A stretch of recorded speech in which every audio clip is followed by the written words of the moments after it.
Assalamualaikum warahmatullahi wabarakatuh. Hari ini Bu Riza akan menjelaskan tentang analytical exposition text. Jadi kita udah membahas ini ya di pertemuan terakhir, tapi Bu Riza ingin mengulang lagi biar kalian ingat lagi, biar kalian lebih paham tentang apa itu analytical exposition text. Are you ready? So, here we go. First is about definition. Definitionnya dari analytical exposition text apa itu?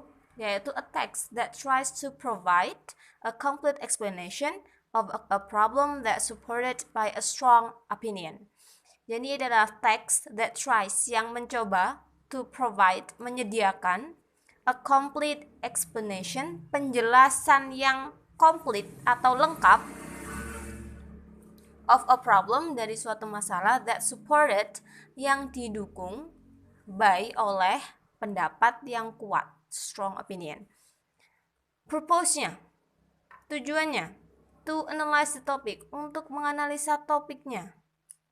Yang kedua, to convince, untuk meyakinkan the reader, para pembaca, that, bahwa opininya adalah benar, bahwa opini si penulis itu benar. Jadi apa itu teks exposition? Itu teks yang berisi tentang penjelasan suatu masalah yang didukung oleh pendapat yang kuat, yang tujuannya untuk meyakinkan pembaca jika opini dari penulis itu benar. Itu definitionnya. Contohnya apa? Contohnya, penulis ingin menyampaikan pendapatnya jika menggunakan transportasi umum itu lebih efisien daripada menggunakan kendaraan pribadi. Itu contoh opininya sang penulis. Isinya apa aja? Yang pertama ada convince, meyakinkan. Berarti dia perlu apa? Dia perlu bukti. Karena itu di feature, di ciri-cirinya, yang pertama ada argumen. Apa itu argumen? Argumen itu opini. Yang kedua ada proof atau evidence ya. Ini yang penting. Ada proof dan evidence. Jadi opininya tadi kalau kendaraan umum lebih efisien. Kenapa? Perlu bukti. Karena lebih memuat banyak orang. Kita akan cepat berangkat dan cepat sampai. Itu contohnya. Yang ketiga, karena ini isinya bukti-bukti nyata dan argumen opini yang baru, berarti kita menggunakan tenses-nya present tense. Udah pernah dijelaskan di kelas 1, jadi Bu Liza nggak akan mengulang lagi. Yang jelas kalau present tense, to be-nya berarti kalau bukan is ya am ya are, dan verb-nya pakainya verb 1, verb s atau verb es. Sudah jelas sekali ya. Yang terakhir kita akan bahas tentang generic structure. Generic structure-nya ada apa aja? Yang ada cuma ada 3. Yang pertama thesis, yang kedua argument, yang ketiga reiteration. Jadi apa itu thesis? Thesis itu adalah introduce the topic. Jadi tujuannya tesis itu untuk menjelaskan, mengenalkan topiknya. Misalnya kita topiknya tentang kendaraan umum, fasilitas umum.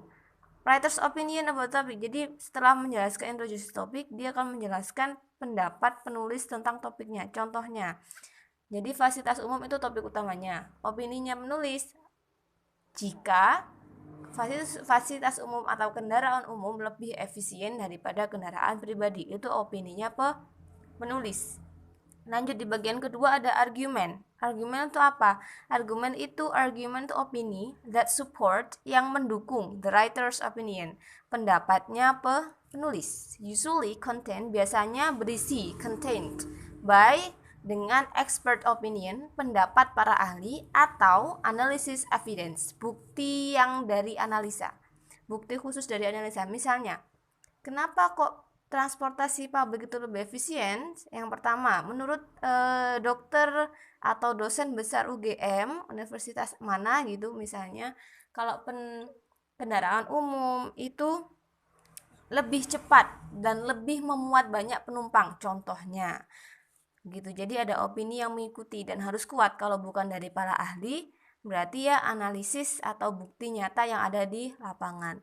Lanjut, yang terakhir ada reiteration. Reiteration itu apa? Reiteration itu restating the writer opinion of view of the thesis. Restating, mengatakan ulang, restating. Jadi di paragraf terakhir, di bagian akhir ini, penulis akan menyatakan ulang lagi tentang di mana posisinya, point of view, sudut pandangnya, apakah dia setuju ataukah dia tidak setuju.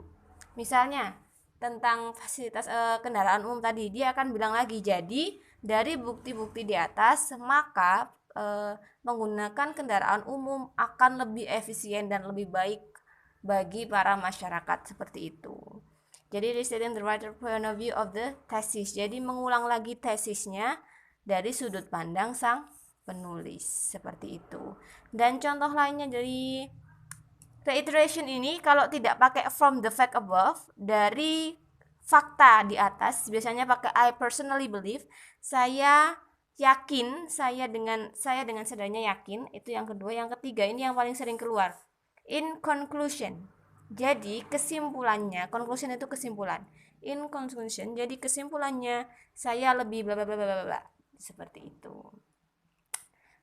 Kalian bisa belajar melalui video ini, bisa di-download, bisa diputar ulang seberapa kalian mau. Kalau kurang mengerti bisa WA Bu Liza langsung. Oke, cukup sekian untuk hari ini.